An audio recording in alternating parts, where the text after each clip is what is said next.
வணக்கம். செந்தணலின் பிரதான செய்திகள். விரிவான செய்திகளுக்கு முன் தலைப்புச் செய்திகள். மக்கள் காணிகளை அபகரிக்க முயற்சி, போராட்டத்தினால் தற்காலிகமாக நிறுத்தம்.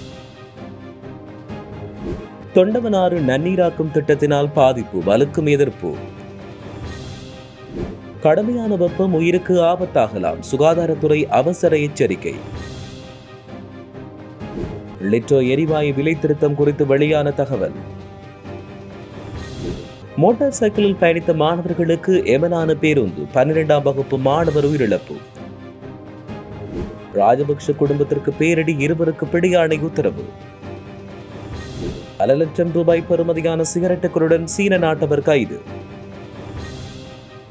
யாழ் அல்லைப்பட்டியில் சிறுவன் கொலை, குடும்பத்தினருக்கு தொடரும் அச்சுறுத்தல்.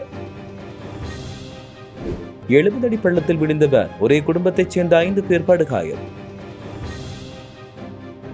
வாகன மோசடியில் ஈடுபட்ட சந்தேக நபர்கள் 3 கைது.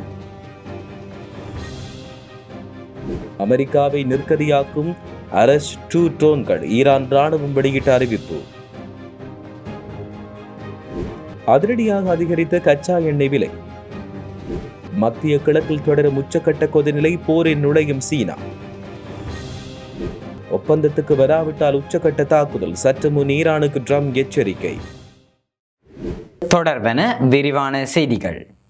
இயக்கச்சியில் 4வது இலங்கை மின்னியந்திர ராணுவ முகாமில் பொதுமக்களுக்கு சொந்தமான நிலத்தை அளவீடு செய்வதற்கான திட்டம் போராட்டத்தால் இடைநிறுத்தப்பட்டுள்ளது. இந்த போராட்டம் இன்று காலை 8 மணியளவில் கிளிநொச்சி பச்சிலைப்பள்ளி பிரதேச சபை எல்லைக்குட்பட்ட இயக்கச்சியில் ராணுவ முகாம் முன்னிலையில் இடம்பெற்றுள்ளது. இயக்கச்சியில் உள்ள ராணுவ முகாமில் பொதுமக்கள் 17 பேருக்கு சொந்தமான நிலத்தை அளவீடு செய்வதற்காக திட்டமிடப்பட்ட நிலையில் அதை எதிர்த்து பச்சிலைப்பள்ளி பிரதேச சபை தவிசாளர் சுப்பிரமணியம் சுரேன் அவர்களால் கவனிப்பு போராட்டம் திட்டமிடப்பட்டது. இந்த போராட்டத்தில் காணி உரிமையாளர்கள், ராணுவம் மற்றும் ஆளும் தரப்புக்கு எதிராக பல பதாதைகளை ஏந்தி போராட்டத்தில் ஈடுபட்டனர். இந்நிலையில் பச்சிலைப்பள்ளி பிரதேச அபிவிருத்தி குழு தலைவர் மற்றும் கிளிநொச்சி மாவட்ட அபிவிருத்தி குழு தலைவர்களின் வேண்டுகோளுக்கு இணங்க இந்த அளவீட்டு பணிகளை மேற்கொள்வதன் மூலம் நில உரிமையாளர்கள் தங்கள் நிலங்களை இழக்க நேரிடும் என்று தெரிவிக்கப்பட்டுள்ளமையும் குறிப்பிடத்தக்கது. தொண்டமனாறு களப்பை மூடி மேற்கொண்ட நல்ல தண்ணீர் திட்டத்தால் 1732 நன்னீர் மீன்பிடி குடும்பங்கள் பாதிக்கப்பட்டதாக வட மாகாணத்தினுடைய மீனவ பிரதிநிதி வர்ணகுலசிங்கம் தெரிவித்தார். அவர் இன்று தனது இல்லத்தில் நடத்திய ஊடக சந்திப்பில் இவ்வாறு தெரிவித்தார்.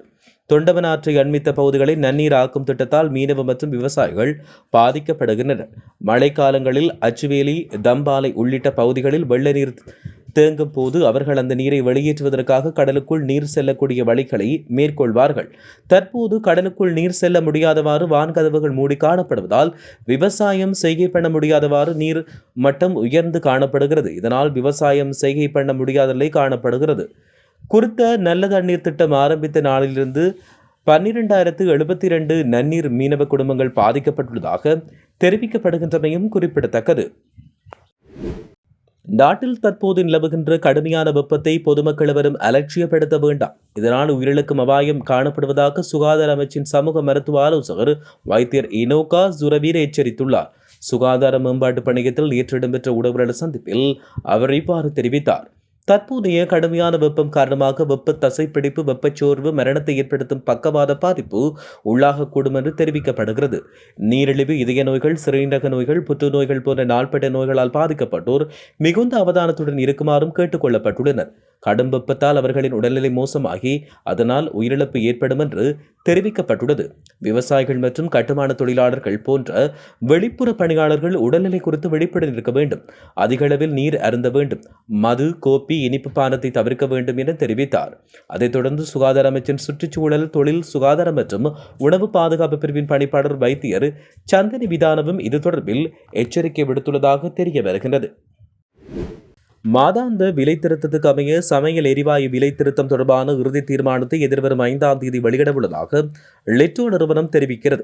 ஏப்ரல் மாதத்துக்கான எரிவாயு விலை திருத்தம் தொடர்பில் ஊடகம் ஒன்று வினவிய போது அந்த நிறுவனத்தின் தலைவர் சன்னகுணவர்தன இதனை சுட்டிக்காட்டினார். அதன்படி புதிய விலை திருத்த பட்டியல் நிதியமைச்சுக்கு சமர்ப்பிக்கப்பட்டுள்ளது. இந்த நிலையில் நிதியமைச்சின் அனுமதி கிடைத்தவுடன் புதிய விலை திருத்தம் அறிவிக்கப்படும் என லிட்டோ நிறுவனத்தின் தலைவர் தெரிவித்தார். அதுவரை தற்போது விற்பனை செய்யப்படும் விலையில் எவ்வித மாற்றமும் ஏற்படாது என்றும் அவர் சுட்டிக்காட்டினார். இதனிடையே நாட்டின் நுகர்வுக்கு தேவையான சமையல் எரிவாயு போதுமான அளவு கையிருப்பில் உள்ளதாக லிட்டோ நிறுவனத்தின் தலைவர் மேலும் சுட்டிக்காட்டியுள்ளதாக தெரிவிக்கப்பட்டுள்ளது. மோட்டார் சைக்கிளில் பயணித்துக் கொண்டிருந்த 12ஆம் வகுப்பு மாணவர் ஒருவர் இன்று காலை நிகழ்ந்த துயரமான சாலை விபத்தில் உயிரிழந்ததோடு மற்றொரு மாணவர் படுகாயமடைந்தார். திகன திசையிலிருந்து வந்து கொண்டிருந்த பேருந்து வல்லேகல இராணுவ முகாமுக்கு எதிரே உள்ள கண்டி திகன சாலையில் இரு மாணவர்களையும் ஏற்றிச் சென்ற மோட்டார் சைக்கிளுடன் மோதிய போதும் இந்த விபத்து இடம்பெற்றதாக தெரிய வருகிறது.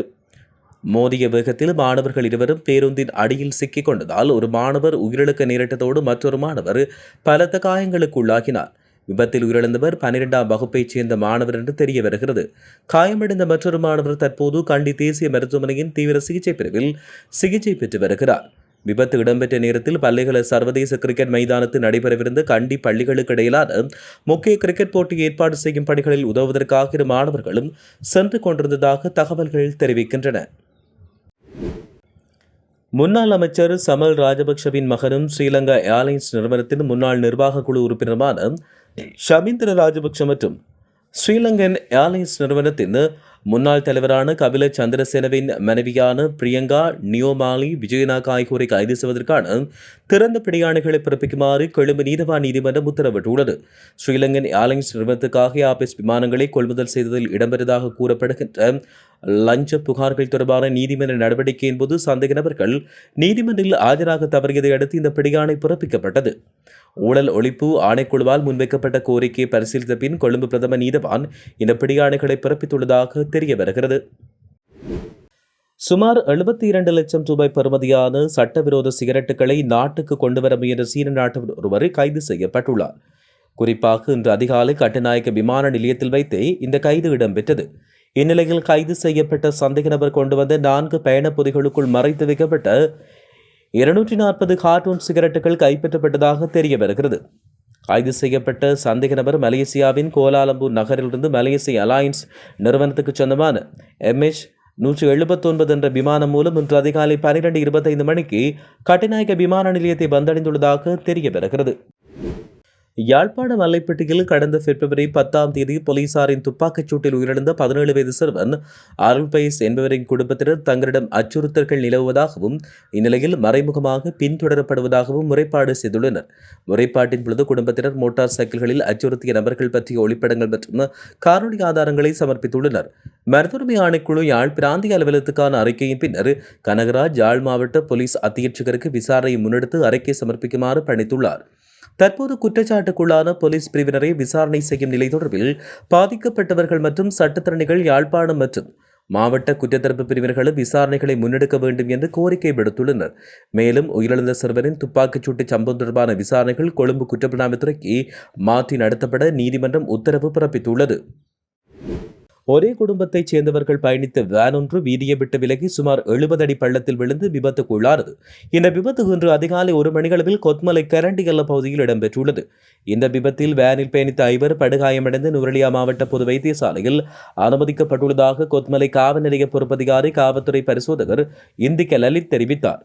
நுவரெலியா கம்பளை பிரதான வீதியின் கொத்மலை கரண்டிகல பகுதியில் மண் சரிவு ஏற்பட்ட இடத்துக்கும் இலங்கை போக்குவரத்து சபைக்கு சொந்தமான பேருந்து விபத்துக்குள்ளான இடத்துக்கும் அருகில் இந்த விபத்து இடம்பெற்றது. மோட்டார் சைக்கிள் விபத்தொன்றில் காயமடைந்த ஒருவரை பார்வையிட்டு விட்டு மீண்டும் கொத்மலை நவதளந்தில நோக்கி பயணித்துக் கொண்டிருந்த வேளை இந்த விபத்து இடம்பெற்றது. வேனில் ஒரே குடும்பத்தைச் சேர்ந்த 4 மற்றும் ஒரு விற்பனை உதவியாளர் பயணித்துள்ளதாகவும் வேனின் உரிமையாளர் அதை ஓட்டிச் சென்றதாகவும் காவல்துறையினர் தெரிவிக்கின்றனர். பதிவு சான்றிதழ் இல்லாத வாகனங்களை வைத்திருந்த 3 சந்தேக நபர்களை மேற்கு மாகாண வடக்கு குற்றப்பிரிவினர் கைது செய்தனர். போலி ஆவணங்களை தயாரித்து வாகன கடத்தலில் ஈடுபட்ட ஒரு சந்தேக நபர் குறித்து அந்த பிரிவு நடத்திய விசாரணையின் போது சந்தேக நபர்கள் கைது செய்யப்பட்டனர்.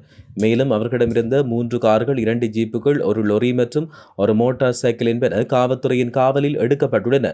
கைது செய்யப்பட்ட சந்தேக நபர்கள் கந்தானி மற்றும் மீகாவத்தை பகுதிகளைச் சேர்ந்த 21, 39 மற்றும் 44 வயதுகள் என்று தெரிவிக்கப்பட்டுள்ளமையும் குறிப்பிடத்தக்கது. சம்பவம் தொடர்பில் மேலதிக விசாரணைகளை மேற்கு மாகாண வடக்கு குற்றப்பிரிவினர் மேற்கொண்டு வருவதாக தெரிவிக்கப்பட்டுள்ளமையும் குறிப்பிடத்தக்கது. இனி சர்வதேச செய்திகள். அமெரிக்கா மற்றும் எரிபொருள் நிரப்பு விமானங்கள் உள்ள இடங்கள் மற்றும் பிராந்திய தளங்களை குறிவைத்து ட்ரோன் தாக்குதலை நடத்தியதாக ஈரான் ராணுவம் அறிவித்துள்ளது. பென் குரியன் விமான நிலையத்தில் நிறுத்தப்பட்ட அமெரிக்க மற்றும் எரிபொருள் நிரப்பு விமானங்கள் உள்ள இடங்கள், ஏவுகணைகள் மற்றும் போர் ட்ரோன்களை கண்டறிந்து கண்காணிக்கும் ரேடார் தளம் மற்றும் ஐக்கிய அரபு அமீரகத்தில் நிறுத்தப்பட்ட போர் ஆளில்லா விமானங்களை எதிர்கொள்ளும் மின்னணு போர் தளங்கள் ஆகியவற்றின் மீது தாக்குதல் நடத்தியுள்ளதாக ஈரான் ராணுவம் தெரிவித்துள்ளது. இஸ்ரேலும் அமெரிக்காவும் ஈரானுக்கு எதிராக குறிப்பாக குடியிருப்பு மற்றும் இராணுவம் இல்லாத இடங்களை குறிவைத்து நடத்தும் வான்வழி தாக்குதல்களுக்கு பதிலடியாக இந்த தாக்குதல்கள் நடத்தப்பட்டதாக தெரிவிக்கப்படுகிறது. முன்னதாக பிராந்திய நாடுகளில் உள்ள அமெரிக்க தளங்களையும் ஆக்கிரமிக்கப்பட்ட பகுதிகளில் உள்ள இராணுவ பகுதிகளையும் ட்ரோன் தாக்குதல் மூலம் குறிவைத்ததாக ஈரான் தெரிவித்துள்ளதாக கூறப்படுகிறது. அமெரிக்க ஜனாதிபதி டொனால்ட் ட்ரம்ப் உரையாற்றும் போது ஈரான் தொடர்பாக வெளியிட்ட கருத்தை தொடர்ந்து உலக சந்தையில் கச்சா எண்ணெய் விலை மீண்டும் அதிகரித்துள்ளது. முக்கிய கடல்வதி பாதையான ஹார்முஸ் நீரிணையில் நிலவும் தடைகள் விரைவில் நீங்கும் என்ற எதிர்பார்ப்பு இருந்த நிலையில் ட்ரம்பின் உரையின் மூலம் இந்த நம்பிக்கை நீக்கப்பட்டது இதற்கு காரணம் என்று சுட்டிக்காட்டப்பட்டுள்ளது. ட்ரம்பின் உரை தொடர்வதற்கு முன்னர் ஒரு பீப்பாய் பிரெஞ்சு கச்சா எண்ணெயின் விலை $100 காணப்பட்டதாக தெரிவிக்கப்படுகிறது. ஈரான் மீதான போரில் ஈடுபட்ட அனைத்து தரப்பினரும் தமது ராணுவ நடவடிக்கைகளை நிறுத்துமாறு சீன வெளியுறவு அமைச்சின் செய்தி தொடர்பாளர் மாவோ நிங் வலியுறுத்தினார். இன்று இடம்பெற்ற செய்தியாளர் சந்திப்பில் மாவோ நிங் இவ்வாறு தெரிவித்தார். அமெரிக்க ஜனாதிபதி டொனால்ட் ட்ரம்ப் அடுத்த ஆண்டு முதல் 3 வாரங்களில் ஈரானை மிக கடுமையாக தாக்குவோம் என்று அச்சுறுத்திய நிலையில் இந்த கோரிக்கை விடுக்கப்பட்டது. இராணுவ வழிமுறைகளால் ஒரு பிரச்சனைக்கு தீர்வு காண முடியாது. மோதல்கள் தீவிரமடைவது இரு தரப்புக்கும் நலன் பயக்காது. சம்பந்தப்பட்ட தரப்பினர் உடனடியாக இராணுவ நடவடிக்கைகளை நிறுத்த வேண்டும் என்றும் அவர் இதன்பொழுது தெரிவித்திருந்தார். ஈரான் ஒப்பந்தத்துக்கு வரவில்லை என்றால் அவர்களிடம் எரிசக்தி நிலையங்களை ஒவ்வொன்றாக தாக்க உள்ளதாக அமெரிக்க ஜனாதிபதி டொனால்ட் ட்ரம்ப் பகிரங்க எச்சரிக்கை விடுத்துள்ளார். அநேகமாக இந்த தாக்குதல் அனைத்தும் ஒரே நேரத்தில் முன்னெடுக்கப்படும் என்றும் தெரிவித்தார். வெள்ளை மாளிகையில் இன்று இடம்பெற்ற செய்தியாளர் சந்திப்பில் அவர் இவ்வாறு தெரிவித்தார். மேலும் தெரிவிக்கையில், ஈரானின் மகத்தான வெற்றிகளை அடைந்துள்ளோம். ஈரான் கடற்படை வான்படை அளிக்கப்பட்டுள்ளது. அமெரிக்காவின் ஆயுதப்படைகள் சிறப்பாக செயற்படுகிறது. ஈரான் ஒப்பந்தத்துக்கு வரவில்லை என்றால் அவர்களிடம் எரிசக்தி நிலையங்கள் ஒவ்வொன்றாக தாக்க உள்ளோம். ஹார்முஸ் நீரிணை வழியாக அமெரிக்காவுக்கு எண்ணெய் தேவையில்லை. அமெரிக்கா தனது ஆற்றல் தேவைகளில் தன்னிறைவு அடைந்துள்ளது. இவ்வாறு அவர் தெரிவித்துள்ளதாக கூறப்படுகிறது. இத்துடன் செய்திகள் நிறைவடைகின்றன. வணக்கம்.